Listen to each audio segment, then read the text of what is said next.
delas, a testemunha afirma que o Tribunal de Contas da União teria alterado o seu posicionamento. Eu pergunto a Vossa Senhoria, qual é o número deste acórdão que Vossa Senhoria faz referência, que aponta uma mudança de posição por parte do Tribunal de Contas, o número e a data da publicação desse acórdão? A outra pergunta que faço a Vossa Senhoria... Como? Do anterior, claro.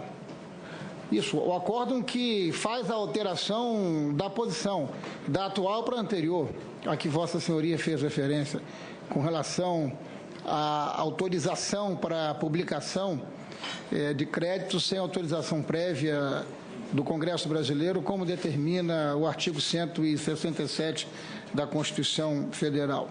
Vossa Senhoria fala do artigo 4 da LOA. Mas o artigo 167 da Constituição Federal, e por óbvio, na hierarquia das leis, um artigo qualquer que seja ele de uma lei ordinária não pode ter valor superior a um artigo da Constituição Federal.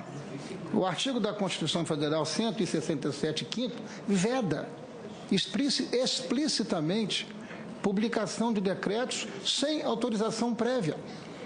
O governo transformou autorização prévia em autorização posterior, ou seja, o governo publicou os decretos em julho e obteve autorização somente em dezembro. E se o Congresso Brasileiro não tivesse feito alteração da meta fiscal? Se a meta fiscal tivesse sido rejeitada pelo Congresso Brasileiro, o que seria uma prerrogativa quase que natural do Congresso Brasileiro? Nessa circunstância, como o governo, como a presidente da República resolveria esta violação, caso o Congresso Brasileiro não tivesse aprovado o PLN 5?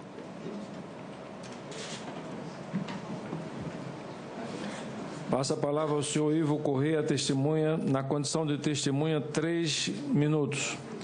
Obrigado, senador, pelas questões. Começando pelo acordo do TCU, senador, eu não sei se eu fui claro, mas vou tentar ser claro na minha resposta. Eu não entendi, talvez... o acordo que alterou o entendimento do TCU, como eu falei, é o acordo decidido em 7 de outubro de 2015. Aí o senhor pergunta, quais eram as decisões anteriores?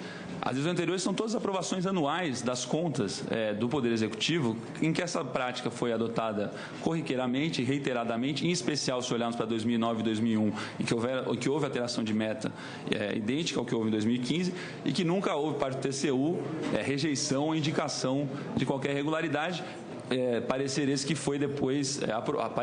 foram depois aprovados pelo Congresso Nacional, pela Comissão Mista e pelo Congresso Nacional, como manda a Constituição. Então, até aí, é razoável supor, para quem opera dentro da administração, para os advogados que estão ali, que esse entendimento é o entendimento do TCU, do Congresso Nacional, o entendimento jurídico. Não havia questionamento até então dessa prática.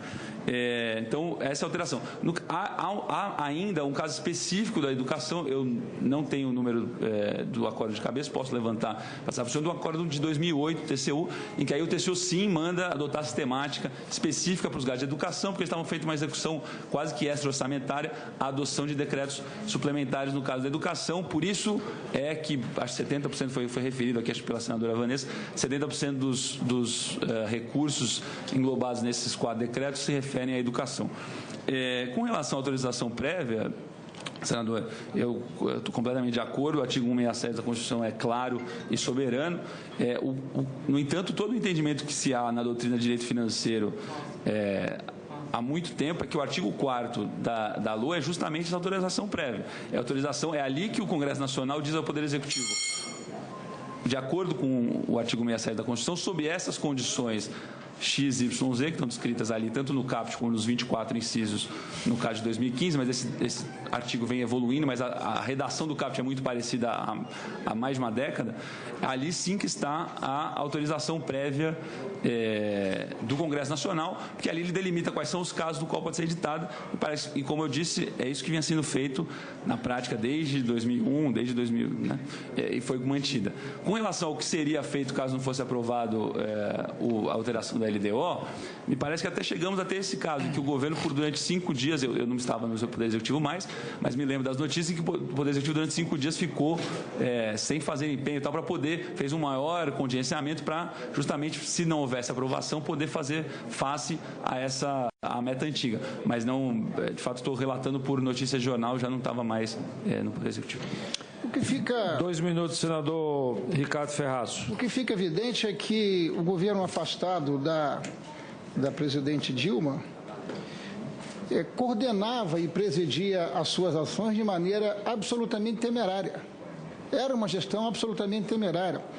Observa, Vossa Senhoria, que em 22 de junho de 2015, o Tribunal de Contas da União notifica o advogado-geral da União, portanto, notificando o advogado-geral da União, está notificando a própria presidente da República, dando conta e abrindo prazo para que a presidente pudesse se pronunciar em relação a questões do processo TC 005-335, e uma das questões que constam dessa instrução é exatamente a publicação no ano anterior de decretos sem autorização do Congresso Brasileiro. Foram 2, 4, 6, 7 decretos que foram publicados, cuja autorização foi posterior.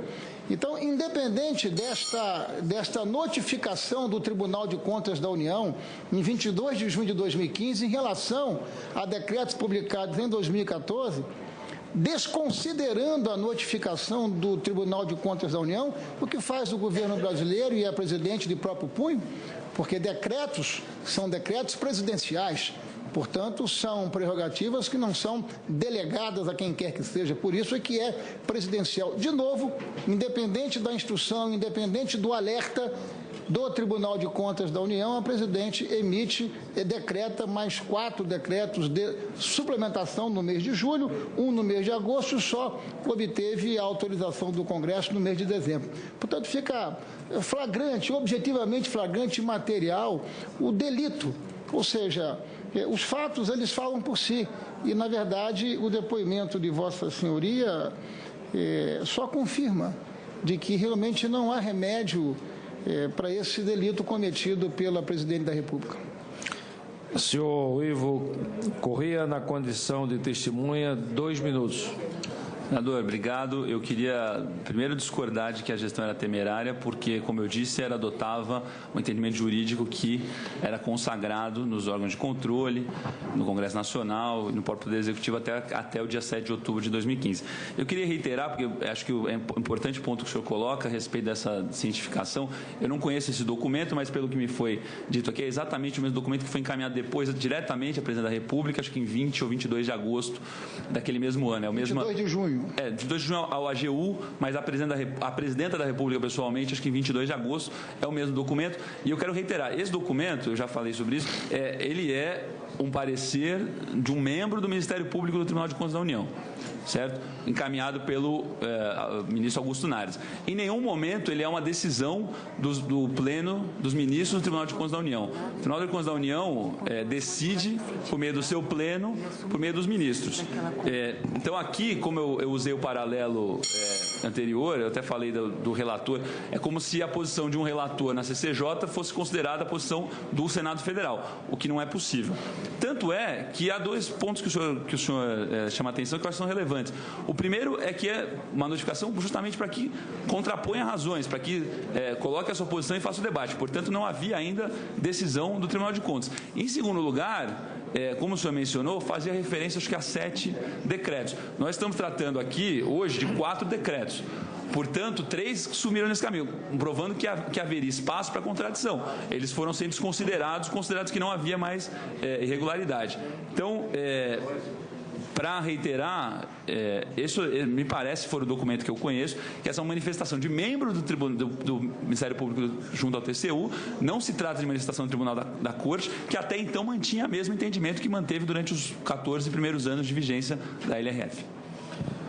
1 minuto, senador Ricardo Ferraz. Olha, eu discordo radicalmente, e isso me leva à conclusão que o testemunha está funcionando aqui muito mais como advogado ad hoc da ré do que como testemunha, porque na prática é o contrário.